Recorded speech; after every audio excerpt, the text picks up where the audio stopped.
I don't really understand why Felix Lee, the CEO of ADPList, is headlining Dovetail's conference this year. He's clearly a reputational liability at this point.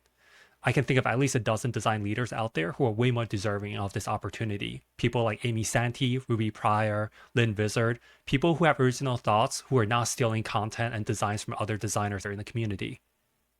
I put together a Notion document of all the allegations and issues brought up about Felix Lee in the last 2 weeks. You can find the link in the comments section. A former volunteer of ADPList had posted on Reddit a few days ago that Felix would ask volunteers and employees to outright steal designs from other websites like Maven, Databricks, as well as Airbnb for his own website, adplist.org. They also alleged that Felix would not reimburse volunteers in a timely manner. This volunteer had to hound Felix for several months in order to be reimbursed for expenses out of their pocket. They also show a clear example of how ADPList had copied Databricks' website for their Be More festival that happened last year. Another content creator, Chris Wynn, also wrote on LinkedIn separately that it took several follow-ups for him to get reimbursed for a payment of $100. I also wrote on Reddit that Felix has been stealing content from other designers for the last several years. It's kind of a well-known secret among other content creators. We brought it up to him, and he's never responded, mostly just ignored us. In one of the more recent examples, Felix stole one of Filippo's posts. It's almost a one-to-one copy if you look at it.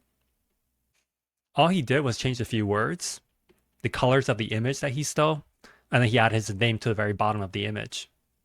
Keep in mind, this is one of Filippo's best performing posts that he stole.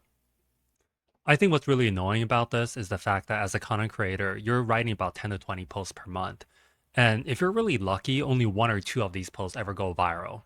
And by viral, I mean over 1,000 likes or engagements. And most of your posts really just kind of flop. You might get 50, maybe 100 likes, and that's pretty much it. So even though you're spending equal amounts of time for each post, you never know which ones are going to go viral until you post it. And what Felix does is that he really only just steals the best posts from other content creators. The analogy I would use is imagine you're spending all day cooking for somebody and you're making all these dishes, and there's definitely a centerpiece, right? Usually it's a turkey, rack of lamb, the ribs, whatever it is. And imagine if somebody at the last second just steals that. They ignore everything else. They don't really care about the trimmings, the sides, the mashed potatoes or the casseroles. They're here for that turkey or the rack of lamb. And they take it back and they claim, I made this, and they feed their friends and family with it. Some of you might wonder, why does this really matter? He's just being inspired by these posts. Unfortunately, this is not a matter of inspiration. These are one-to-one copies, and he's putting his name on it. Furthermore, these content is actually worth quite a bit of money. Filippo's has over 35,000 followers on LinkedIn. And this was one of his best performing posts.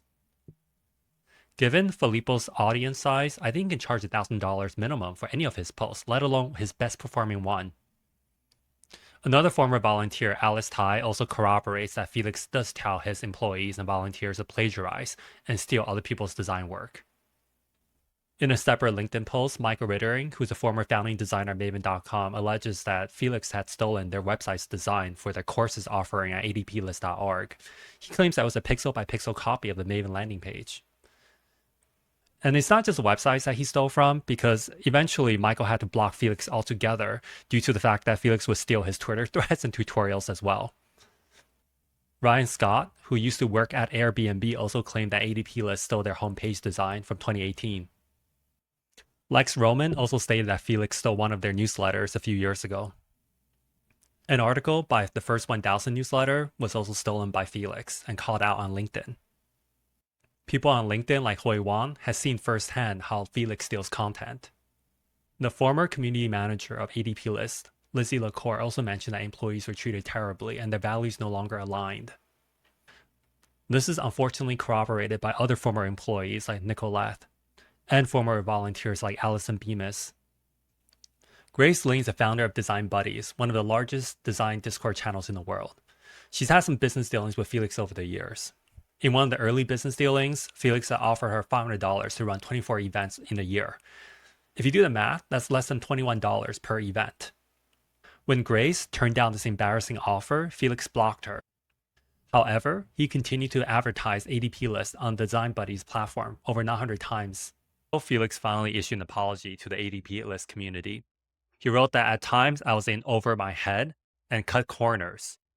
I deeply regret my recent action of not explicitly acknowledging the contribution of others, and I'm going to ensure that I consistently recognize and respect the work of all creators and contributors.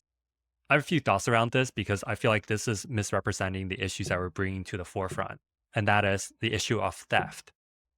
As a designer, I've cut corners too. I've shipped projects that I haven't been really happy with. I've skipped user research at times, gone directly into visual design without any wireframing or any information architecture work. I just shipped it.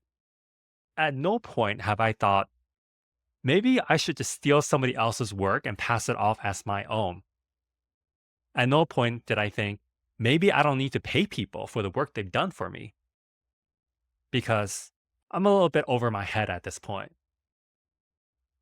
And what really annoys me is that he regrets his recent action of not explicitly acknowledging the contributions of others.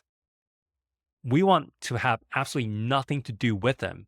We don't want our works, our writing, our designs to be cited by him in any way. We just don't want him to steal from us anymore. He also states that I am seeing attacks directly not just at me, but at our broader community of mentors, mentees, and the team. They do not deserve that. I haven't really seen anybody talk shit about mentors or attack any of his team members.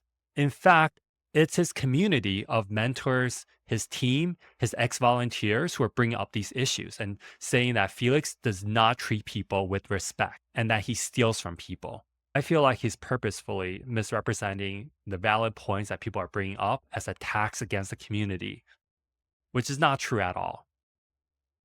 He also states that he's going to make things right. He's going to be working with his team throughout the following initiatives. Unfortunately, nowhere does he acknowledge paying back for the work that he's stolen.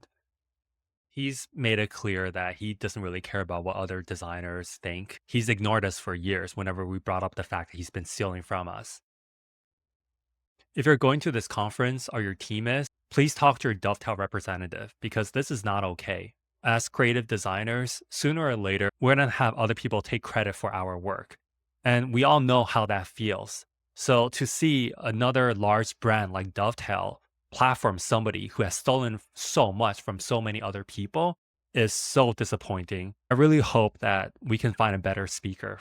So Dovetail, please do the right thing. Have somebody more deserving take over this speaker slot.